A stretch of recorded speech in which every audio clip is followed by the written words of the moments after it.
स्वागत है दोस्तों आपके अपने चैनल केओसी में। आज हम बात करने वाले हैं डिफरेंट अकाउंटिंग टर्म्स की, और जो अभी हम बात करने वाले हैं वो हम बात करेंगे कहीं ना कहीं क्लासिफिकेशन की। क्लासिफिकेशन टर्म्स को समझने से पहले थोड़ा मैं फ्लैशबैक में चलता हूं। हमने पहले बात करी थी रिकॉर्डिंग की। रिकॉर्डिंग का मीनिंग था कि कहीं ना कहीं फर्स्ट टाइम हम जो ट्रांजेक्शन्स को बुक्स ऑफ अकाउंट में नोट डाउन कर रहे हैं, फर्स्ट टाइम। क्योंकि फर्स्ट टाइम के बाद जब हम दोबारा अगर कुछ नोटिंग कर रहे होते हैं, इधर से उधर उसे कुछ ट्रांसफर कर रहे होते हैं या किसी सेपरेट जगह पर मेंटेन कर रहे होते हैं बुक्स ऑफ अकाउंट्स में, तो फिर उसे रिकॉर्डिंग नहीं बोला जाता। पहली बार कोई ट्रांजेक्शन नोट डाउन हो रहा है तो रिकॉर्डिंग, अगर दोबारा उसी ट्रांजेक्शन को और कहीं मेंशन कर रहे हैं तो उसे रिकॉर्डिंग नहीं बोलेंगे। तो हमने बात करना है कि क्लासिफिकेशन किसे बोला जाता है। देखो, क्लासिफिकेशन नाम से ही क्लियर है। मैं एक बार फिर वो एग्जांपल ले रहा हूं। जनरली जब हमारे पेरेंट्स बाहर से फ्रूट्स एंड वेजिटेबल्स अगर एक बैग में भर के लाए और हम उसको रख रहे हैं, तो क्या एज इट इज ऐसे ही रख देंगे फ्रीज में कि आलू के नीचे ग्रेप्स रख दिए और कहीं ना कहीं हमने बनाना और पोटैटो और टोमेटो मिक्स कर दिए? ऐसे करने वाले नहीं करने वाले। हम क्या करेंगे, फ्रूट्स को एक अलग सेपरेट रैक में रखेंगे और वेजिटेबल्स को एक अलग सेपरेट रैक में रखेंगे। फ्रूट्स में भी हम ये चेक करते हैं कि कौन सा वाला सोफिस्टिकेटेड है तो उसे टॉप पर रखेंगे, और जो थोड़ा हार्ड फ्रूट्स होगा उसे थोड़ा बॉटम साइड में। जैसे कि तरबूज होता है, बड़ा हैवी सा होता है। अब ग्रेप्स को नीचे रखा, ऊपर से तरबूज रख दिया तो ग्रेप्स खराब हो जाएंगे ना। तो थोड़ा हार्ड को अलग रखो, सॉफ्ट को अलग रखो। तो ये जो बातें किसी को बताने की जरूरत नहीं है, ये हमको खुद से आता है।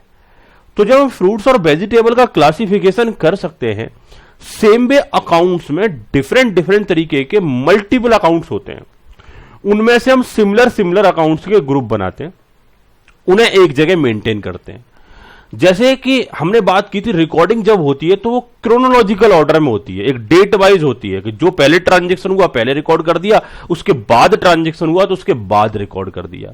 जैसे सुबह हमने सबसे पहले सेल किया, उसके बाद हमारा कुछ परचेज हुआ, फिर 3-4 सेल हो गए, फिर एक परचेज हो गया, फिर कुछ सेल हो गए, फिर परचेज हो गया, फिर कुछ सेल हो गए। एक दिन में 50 जगह अलग अलग सेल लिखा जा रहा है, अलग अलग परचेज लिखा जा रहा है। कंफ्यूज हो जाएंगे सेल परचेज का अगर आइडिया लगाना हो।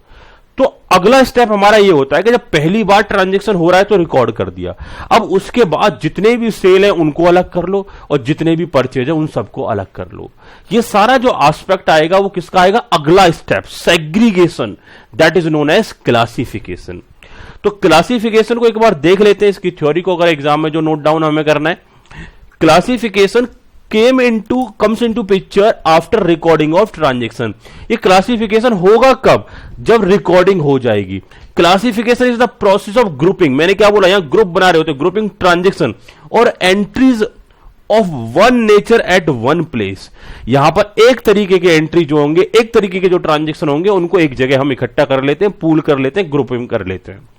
ट्रांजेक्शन रिकॉर्डेड इन जनरल और सब्सिडरी बुक्स। हमने क्या बोला था, रिकॉर्डिंग या तो जनरल के थ्रू हो सकती है या फिर सब्सिडरी बुक्स। मैं दोनों बताऊंगा, कैसे जनरल बनेगा, कैसे सब्सिडरी बुक्स बनेगी, आगे आने वाले वीडियोस में आपको सीखने को मिलेगा जब मैं प्रैक्टिकल कराऊंगा आपको। लेकिन हम मान के चलो ये जनरल और सब्सिडरी बुक्स दो अलग अलग एस्पेक्ट होते हैं जहां पहली बार रिकॉर्डिंग करते हो। तो या तो रिकॉर्डिंग आपने जनरल में करी होगी या सब्सिडरी बुक्स में, वहां से छाट के लाओगे, ग्रुपिंग बनाओगे, और वो ग्रुपिंग बनाना ही अपने आप में क्लासिफिकेशन है। तो transaction recorded in general subsidiary books are classified और पोस्टेड टू द लेजर। इन्हें क्लासिफाई किया जाएगा और लेजर में पोस्ट किया जाएगा। Here similar nature of accounts are grouped into ledger. यहां पर हम सिमिलर नेचर ऑफ जो अकाउंट्स होंगे उन्हें लेजर में क्या कर लेंगे, उनकी ग्रुपिंग कर लेंगे। यानी एक जैसे ट्रांजेक्शन एक जगह पर हम यहां मेंटेन करने वाले हैं। यह सारा एस्पेक्ट रहेगा हमारा क्लासिफिकेशन एस्पेक्ट। आज का ये जो क्लासिफिकेशन एस्पेक्ट है हम यहीं पर सीमित करते हैं। फर्दर आप डिफरेंट हमारे नए वीडियोस पाने के लिए चैनल को लाइक करें, सब्सक्राइब करें और अपने फ्रेंड्स में ज्यादा से ज्यादा शेयर करें, जिससे बाकी सारे बच्चे भी इसका बेनिफिट उठा पाए।